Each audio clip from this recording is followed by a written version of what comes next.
Hello everyone, welcome back to the workshop. Today I want to talk about the BMW R1300GS, which has recently been released by BMW. It's been widely anticipated. People who are the GS aficionados have been speculating for months, if not years, about how this model is going to be, etc. And now it's been released, of course, people can see what it's going to look like. And the looks, I mean, obviously they're very subjective, and some people like it, some people don't. Some people say it looks more like a V-Strom. I think it looks all right, actually, to be honest with you. But that's not what I want to talk about today. Today I want to talk about, as good as I'm sure this bike is, and will be bought in its thousands, tens of thousands, I want to talk about the tech on it. Now, some of you may have watched my video that I did a while back about is technology on bikes making us worse riders? And this really is a follow-on from that. When you order a BMW R1300GS, there is an option that you can tick called Riding Assistant option. Okay. Now, the Riding Assistant, which I'm sure many people will tick, because certainly in my experience GS owners tend to massively overspec their bikes just on the off chance that they're going to go over some hills in Mongolia, or even though probably the worst thing that will happen is they drive on some gravel in a car park to a restaurant. Anyway, so Riding Assistant option. Now, one of the things that I'm going to go through the things that it includes, but one of them is active cruise control. Okay, now I have an R1300GS. It's a 2017 model, and it was the first bike I'd ever had. I mean, I only bought it a few months ago with cruise control. And I was not sure about cruise control before, but actually I rather like cruise control. But cruise control, even in itself, has its quirks. I mean, what I discovered with this cruise control, because you're riding a big twin, okay? And as anyone who knows anything about bikes knows, when you've got a big capacity, low number of cylinders, few cylinders, the engine braking can be significant, and it's exactly this case with the GS, with my GS. It's when you shut the throttle, it really does start to decelerate quite rapidly. And what I discovered when using the cruise control was that you're going along and you get to whatever speed is appropriate, and you're on a motorway, just for example, or a long clear bit of main road, and you switch the cruise control on, and then the throttle closes. The hand throttle effectively closes, and the electronics keep you at the speed that you've set. When you come to knock off the cruise control, because the throttle is closed, and to knock it off you either brake or pull the clutch in, or you can actually use the throttle to just squeeze the throttle shut and it will shut it off, but I don't use that. So I'd be riding along and I'd just flick the clutch lever and it would cut out the cruise control, and the bike would start to dive because the engine braking has come in, because of course the throttle's closed. And when we were riding in Sardinia, which you may have seen my video about our Sardinian trip, with my wife on the back, it was obviously not appropriate to just slam the throttle shut, because that's not being considerate to the person sitting behind. And so what I found was that I would, if I knew I was going to knock off cruise control, I'd just open the throttle slightly to try and match what the hand action was with the engine speed, and then just dab the clutch, and on many occasions it just seamlessly went onto me riding the bike, and it worked. But when you didn't do that and you just knocked it off, it dived, because that's what bikes do. You've got a big twin and that's what it's going to do. And with active cruise control, of course, you've got this radar that's you set the distance you want to be to the vehicle in front, whatever that might be, and if they get out the way, or rather, sorry, if they slow down, you slow down. If they speed up, you'll speed up, presumably. Although I'm sure there's you must have a limit. But to me, and I explained this in my video about technology, I don't think that's a good thing on a bike. I don't think it's necessary on a bike. I can see how cruise control could be helpful, but the way it works with active cruise control, I don't think is appropriate for a bike.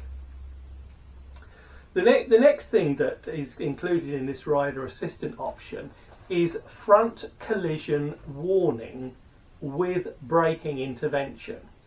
Well, you can call me whatever you like, but I think if you're riding a motorcycle and you are not aware of a potential front collision, what the fuck are you doing riding a bike?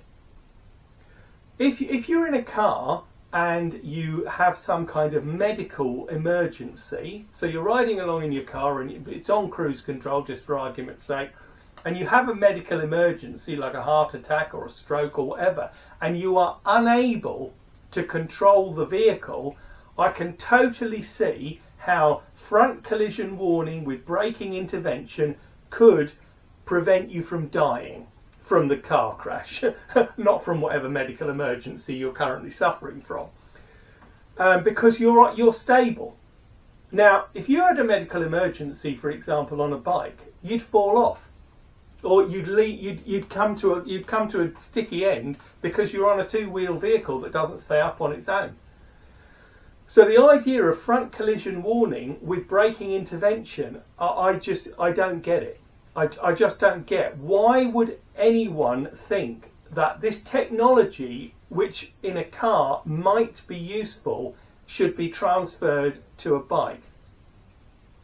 Another of the things that's included in this riding assistant pack is lane change warning, which according to the blurb assists you in conjunction with the rear view mirror. And you're thinking, why do you need this? First of all, why do you need a lane change warning that warns you when you're going outside of a lane?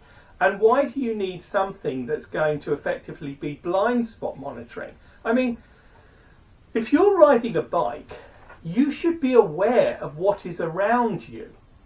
You know, when you turn or you're changing lanes, you look behind. You check this blind spot.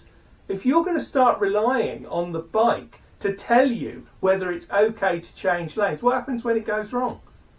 Because, you know, you're the vulnerable rider. You are the person that's going to die when the truck, who you haven't looked for because you're relying on the electronic, when he takes you out, it's no good saying, oh, well, my last dying words are, I wish I'd looked behind me.